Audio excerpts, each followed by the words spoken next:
What is going on, guys?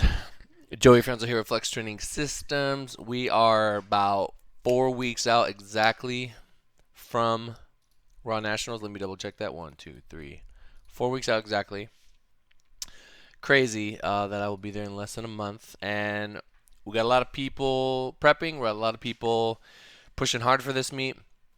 And we got little injuries here and there acting up, not necessarily the kind that are going to put you out, but the kind that just you're kind of mindful of it. It's like a little somewhat of a speed bump. But it's not enough to keep you out, but at the same time, if you keep pushing kind of the way that you're pushing, I would imagine that you're going to eventually get hurt, right? So this video is going to be to kind of help people through that. Kind of manage those little injuries here and there, and then just kind of provide a little bit of a mindset going in, some things to keep into perspective, and just um, just kind of help you through the whole thing, and just make sure that you do get to the competition, that you can have a good meet, and that eventually you can avoid this moving forward. Although it is kind of understandable when we start pushing heavy, things can happen. So, with that being said, let's get right into it. All right, so meet prep last 4 weeks, two like 3 weeks out, things like that. When you have little injuries, when you get sick, stuff like that. It's kind of an interesting time because you got to compete, right? And for the purposes of this video, we're just gonna assume that everybody, listening to this, or the advice I'm gonna give is gonna pertain to people that are dealing with something, um, you know, something that is like mildly inhibiting, but you've decided, you know what, I'm going to compete no matter what. I'm just going to make it to the competition. It's not something that's bad enough to where it needs immediate attention. Like you just can't do any lifting, right? In my opinion, there's a very, very, very, very, very few lifts that are ever going to be that bad to the point where you just have to completely stop. Again, everybody's different. Everybody's personality is different. Some people will pull out at the first sign of anything, but this video is not for them. This video is for those that are committed to competing, and just doing the best that they can when they get there. So now that we have established that, like, you're gonna compete no matter what. So what are we gonna do? Well, the first thing is to kind of avoid the movements that cause pain, right? Shocker, right? And if needed, you can substitute certain movements, move things around, and just kind of put in other things that are going to kind of keep you moving forward without, kind of double aggravating or the area, right? So, for example, let's say I have an issue with low bar squats, right? And I squat twice a week, right? I do low bar twice a week. This is all figurative. I don't, but I'm just saying, like, let's just say, right? And what you can try to do is maybe on your less important squat day, let's say low bar is giving your shoulders problems and it's affecting your bench, or you just feel your hamstring, or low bar is bothering your back or something. You might be able to switch out low bar to high bar. Um, the back might be aggravated more or less. You never know. It doesn't have to necessarily be high bar. It just has to be something else, right? It has to be some other movement that is going to mimic a squat, that is going to allow you to do it. Stimulate the legs, get some sort of growth and recovery going without causing the problems that low bar is causing you, right? For a bench, you can try different grips. Early on in my career, I gained a lot of strength in a short amount of time, and I was just getting hurt because it was just my body just couldn't keep up with it. But what kind of helped me get through everything, what kind of still helps me to this day, is just varying grips. Um, I do 2 days with my comp grip, and then I do one day with like a max grip, and I've just seen great results with that. And it hasn't really it's allowed me to keep pushing without kind of just like hammering one spot too much. And in my opinion, if you can work at high intensity from two different grips, that's going to be better than using the same grip and having to do like low high intensity or something like that. Although you could see results either way, the point is you want to try something. You want to try something that mimics the bench press, but that doesn't cause problems. For example, if you have a pec thing, you might try a close grip and you might be perfectly fine to train, not have any issues. If you have a shoulder thing, maybe you do something weird with your grip or your hand placement or whatever to get around it. The thing is, you got to try different things that allow you to train to some capacity to get through it. Deadlifts, if you're like me, you might just not even deadlift and you're going to be okay because your squats are good. Um, or you might have to reduce your deadlifting to nothing but mere singles at a low intensity. Maybe you deadlift every other week. Maybe you switch from conventional to sumo. I know with one of my lifters, we're going to try, instead of doing 2 days sumo, we're going to do one conventional, one sumo, just because of the problems that sumo causes. These are all just I'm just giving you guys like examples of little things you can try, assuming something's bothering you. I mean, granted, there's a wide variety of injuries that can come up during a prep. Um, or just like kind of small things that are going to slow you down.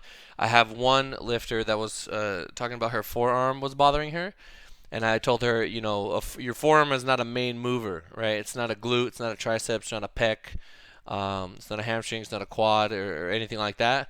So, it's like it's almost like if you strain your oblique, it can be painful, but you could still squat. You know what I mean? You can still train lighter if you have to. So things like that, you kind of got to push through, right? You're 3 weeks out, 2 weeks out. You don't really have a choice. Um, if you don't want to kind of affect what you're going to do on the day, you're not just going to take the week off every time you pull an ab or something, right? So, and a lot of this advice, it goes hand in hand with just kind of learning yourself over time and having kind of good intuition and just making smart decisions when little things come up. My top lifters, they definitely have great intuition. I think that's like super like understated. I don't hear people talk about it enough. Just like knowing what to do in the right scenarios when things happen. That's why it's important as a coach to empower your lifters if they're not there yet, to kind of give them, the tools to do that. And then over time, just from me giving them advice, it becomes kind of second nature, and then they can take the information they've learned, take my advice, and then kind of build upon that in the middle of their session. Like sometimes I don't get back to people right away. They answer, they're like, hey, I was in a session and my quad was bugging me. So I called it and I did some RDLs instead or something, and we'll try it again another day or something like that. They didn't just go home, they didn't just pack it up, but they did something to kind of stay productive. Um, Things like that. So, just looking at my notes really quickly here. Sometimes this is another thing that goes hand in hand with intuition, and I'm very kind of hesitant to give this advice because you got to really know what you're doing to do it. I think I may have given this example one time in the past, but let's say you initially get hurt and your pain is like a 7 or 8 out of 10, right? So you give it a couple days and you go back in to hit your next session, and the pain is way down. Let's say it's about a 2 or 3 out of 10, right? That could be a good indicator that it's muscular, meaning it's going to get good blood flow, it's going to recover.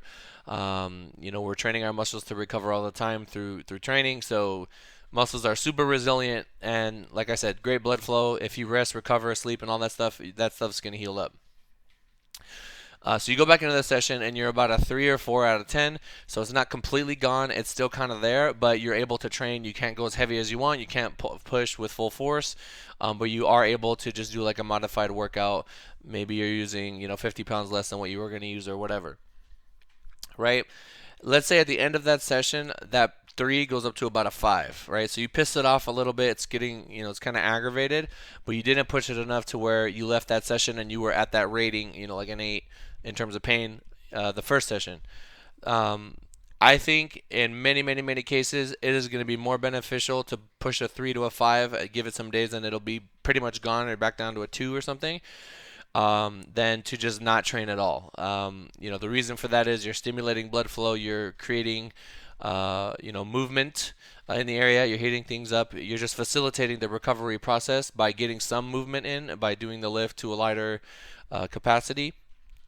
But you got to be careful. If you're gonna go in there and you're super hard-headed and you know that you're gonna want to send it, like maybe on video everything is moving fast, but you're just feeling that one little thing that's holding you back, then maybe for you might as well be better just going on a light walk or doing something else because or maybe you just cap it to like 225 or 135 or something like that.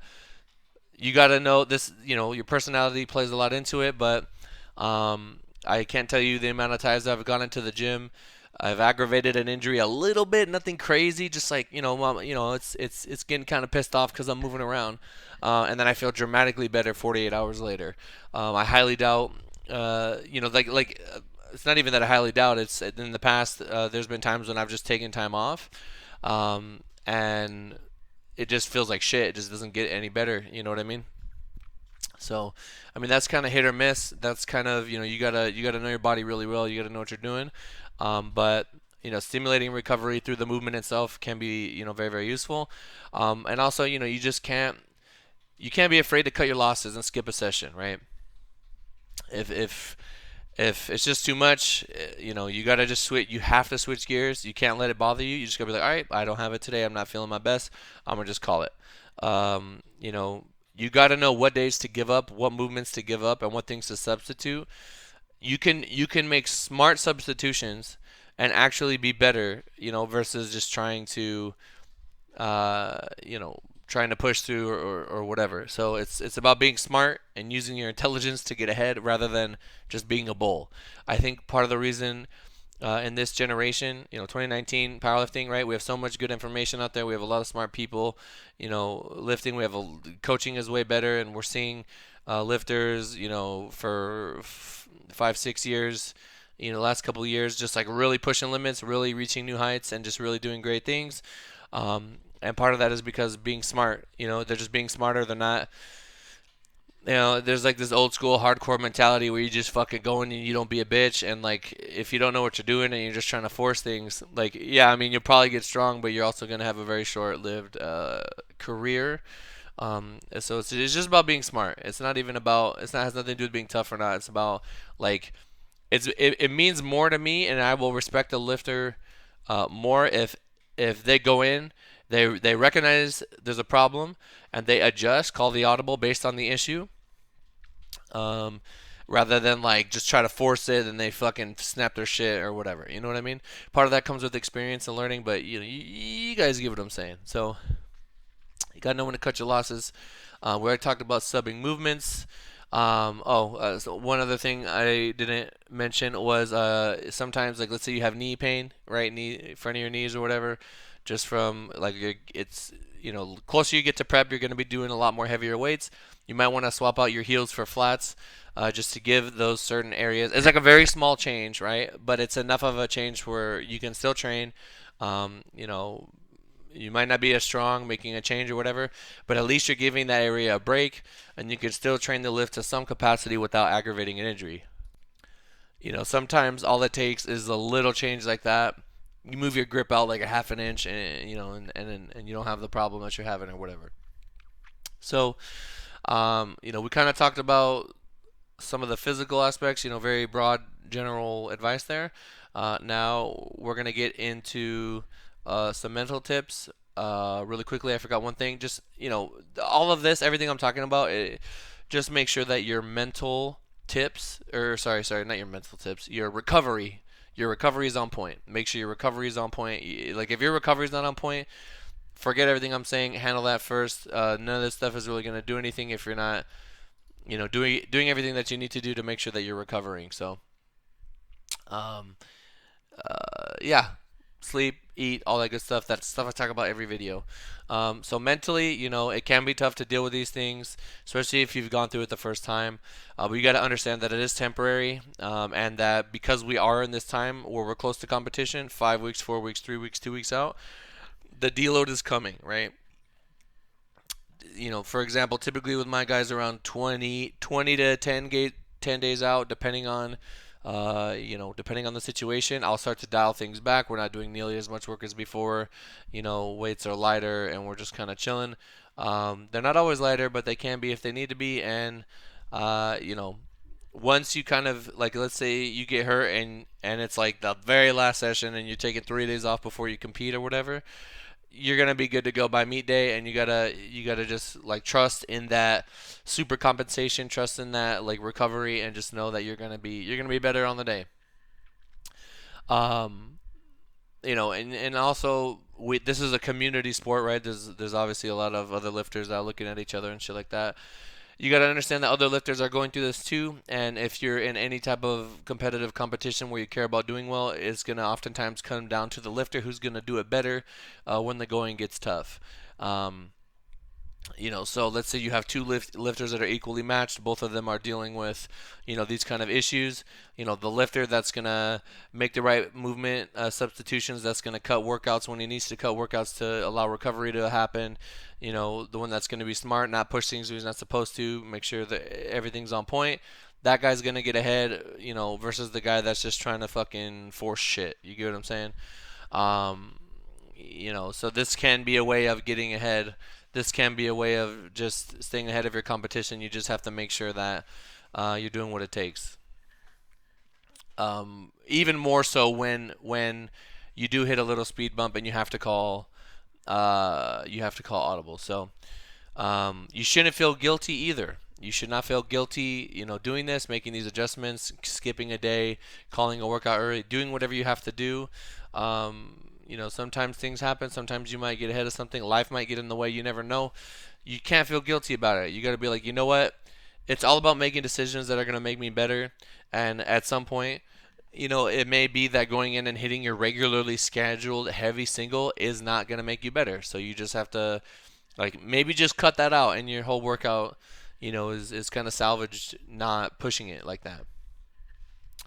The smart lifter is going to win out in the long run. And I for some people, what can help a lot. I know that this is people have told me this. That's why I'm giving this advice to you guys. Is if we kind of make a plan or make a list of, okay, you can't hit this lift. These are the movements you're going to substitute it with. You're going to have a deload day this day. You're going to have a high carb day. For these 2 days in a row. Blah blah blah. You kind of make a plan, right? You make a plan to kind of facilitate your recovery to help you kind of beat the issue, and mentally that can provide a ton of reassurance. It's going to make you feel so much better, and it's just going to help everything, honestly, from dealing with that. So are going through that process. So and just remember, a lot of you guys have been listening for a long time. I know that a lot of you guys are regular viewers. It's not like this is your first time listening to my videos. You're gonna probably go through similar things like this many, many, many, many times. Um, you know, and each time you go through it, you're gonna better learn from each situation. It's gonna help you move forward, and you just gotta make sure that you know um, you learn from each experience, and you kind of like you can look back and be like, okay, I had this issue happen like a year and a half ago, and it took me this long to get better, and oh, I ended up doing good at that meet, and da da da da. It just makes you feel better about the whole situation, and kind of the more times you go through it, like with anything in life, it just comes with experience, experiencing, those issues, and then kind of battling through it and getting through it. It makes you stronger for the next time. And now whenever I experience anything, I just think to myself, I have been through this before. I've been through this before. You know what I mean? I know how I got through it, and I ended up doing great or whatever. And that's it. You gotta trust in your past, trust in the process, and it's like that fucking meme. Oh shit, here we go again. You already know what to do. Um, and I think just pulling back from those previous experiences can be, incredibly powerful to help you kind of move forward. I look back at my lifting, and I remember very, very vividly my first meet ever. I had this really bad pec strain, and I ended up doing fine. Ended up benching. I think I benched like 380 my first meet, and I was really happy with that. Given how like screwed up my pec was and whatnot, I think I ended up doing incline bench that day, like literally. Sorry, I had to yawn there. Literally just switching out the pause bench for the incline bench for the day, and I ended up making it, and I did fine. So even back in like 2012, 2013, I was trying to implement these things. So what else we got here, guys? Yeah, eventually you just get to a point where you just don't get hurt. You know how to manage your ailments better, and you just kind of stay away from the movements or the certain amounts of intensities or frequencies that you know that you just don't do good with. Um, and you just don't end up in these situations anymore. I admittedly do push myself kind of hard at times, and I can definitely dial back here and there to keep the train moving. But I'm at a point where I don't really get hurt. I don't really experience things. If I do feel anything, it's gonna be my hamstring. Um, my shoulders are good. My back is good now. You guys remember how bad my back was. Back is straight, knees are straight. You just don't get hurt over time. You kind of learn your body, and your body also makes physiological changes to the heavy lifting, like just the way that your bones grow and things like that, and you just become a better lifter. So, but yeah, guys, I hope you guys are able to take something away from this video. Oftentimes you're gonna probably do better than you expect and surprise yourself, and I try to whenever I can. Let's say I have a lifter that's going through something 3, 4 weeks out, 2 weeks out, whatever, and they compete. Let's say they have a great meet. I'll be like, I'll send them, hey, look, remember this conversation we had where you were so worried? Like, look, you did fine, blah blah blah, and just kind of let them know, don't have doubts. You got to trust the process, and you just got to always make sure that you're, if you do your part, you'd be surprised what kind of bullets you'd be able to dodge leading into competitions when little hiccups happen there and there. You know what I mean? So I feel like I'm stumbling on my words a lot today. But anyway, guys, thank you so much for making it this far.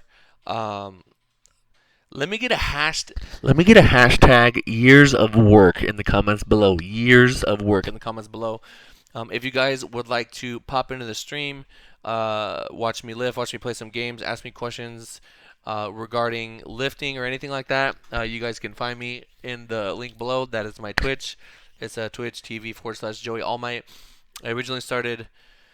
I started streaming because it's just another way to connect with you guys and just kind of, build a community and things like that. And I've had a lot of fun. It's been a great experience. So if you guys are interested in that, go ahead and follow the stream. We're gonna start doing some.